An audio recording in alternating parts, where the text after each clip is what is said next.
Hello, and today I'm not just going to be talking about Barry's economics, but also Gary's economics, and Sally's economics, and Larry's economics. So, I've been doing this channel for about 6 weeks, almost 2 months now, and through doing it, I've realised something pretty huge about my own bias that I did not see before until I started doing this channel. It's around the idea of the bystander effect and authority bias. The best real-world example of the bystander effect is around somebody called Kitty Genovese, who unfortunately died in 1964. It was a loud attack, it was early in the morning, late at night, and tens of people heard not just the screams, but saw it happening. And nobody did anything about it. And this is the tragedy of the event. The tragedy wasn't actually just the event. It was that it happened in full view of people, tens of people that could have changed the outcome. And when they were interviewed and asked, why didn't you do something?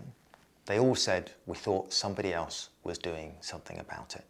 I just didn't understand how strong the bystander effect was when you're watching videos like this, or you're watching, Gary's economics.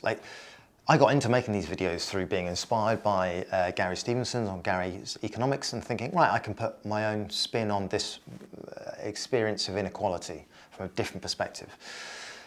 Okay, but I was like, in my head, I was like, very much like, he's got this, Yeah, I can have my own spin, but, he's nailing it. And it's not that Gary isn't nailing it, but he's one voice. And through making these videos, that bystander effect of thinking that somebody else has got it, I didn't realize how strong it is. You'll be watching this video thinking, oh great, somebody else is talking about it. But there's so few people in the space. I mean, it's incredible. And the reason why I particularly realized it through doing these videos is he's just one guy. Literally, there's him and Oscar and the guy that makes videos for him. And that's the team. And I know that he talks about having a small team, and you go, yeah, you've got a small team. Because you ascribe to him a lot of authority bias as well. It's but you've got this, you're on these podcasts, you're everywhere.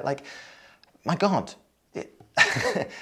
there is nobody else in the space. I've been looking more and more, and there's not that many people talking about this. Now, the urgency in it is that, let's say somebody like Gary is spearheading the movement. At the same time, you can't really be on the communication game and making videos all the time and be doing the policy game.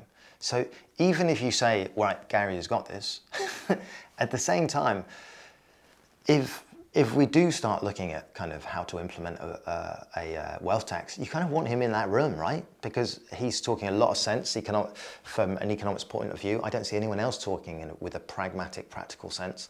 But you can't both be in that room making policy and be making videos. So even in that practical sense, you need more people in this space.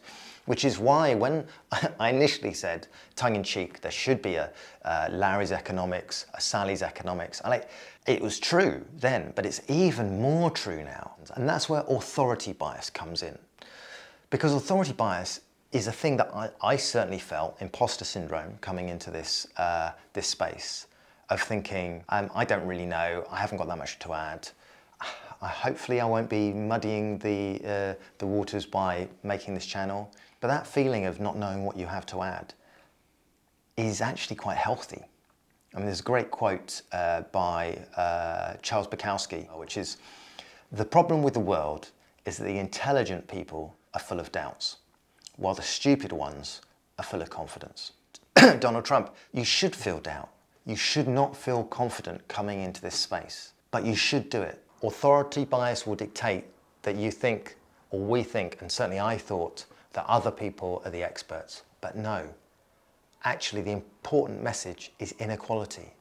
The voice of inequality isn't getting heard out there because there's a bias in the million and billionaire owned media and the Eton educated halls of power that they think economics and wealth creation is all, because they've seen the benefits of that. And the voice of inequality just isn't getting heard because there's a bias towards wealth creation and wealth hoarding. So all you need to do is talk about it. It's the emperor's new clothes. It's the story that's not getting told. Just talk about it. Say it. If you see it, say it. And it's as simple as that. Sally's economics, Larry's economics, Sarah's economics, Dave's economics, Philip's economics, Barry's economics. Just do it. Say it. Actually, you know what? In the words of TfL or Network Rail, which I think has the best slogan for this in terms of inequality and getting the message out there, I really wish there was a British inequality police. If you see something that doesn't look right, please call the British Inequality Police. See it, say it, sorted. You are an expert on inequality. Genuinely. You're an expert, and that needs to get fed back because the voices on inequality just aren't out there because there's no funding for it, and everyone that suffers from inequality has got 2 jobs and they've got no time to do anything. So your voice matters. I know it's exhausting to put stuff out, but there needs to be that feedback loop. I've got a couple of ideas of how to support filling up the space as well, because I run this comedy club. I know a lot of comedians that would be making this stuff if they weren't working 3 jobs at the same time as trying to do comedy, but I've got a couple of ideas to support the space in that way. But we've left the idea of policy about wealth and inequality in the hands of billionaires, bankers, and Eton-trained journalists for too long. Own it, talk about it, feed it back. You are the voice of the effects of economics, so give voice to it. This is a little bit more direct as a video today, just because it's learnings from the last 2 months, and it feels urgent to me. It feels really urgent and also hopeful.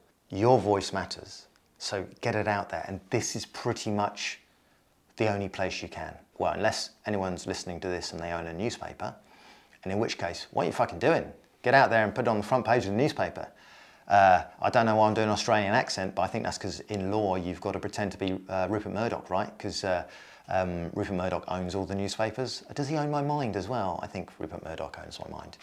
Actually, what am I saying? Leave economics in the hands of billionaires. That's 100% what you need to do because you're useless. Think of the migrants. I've gone off piste. All right, thanks for watching.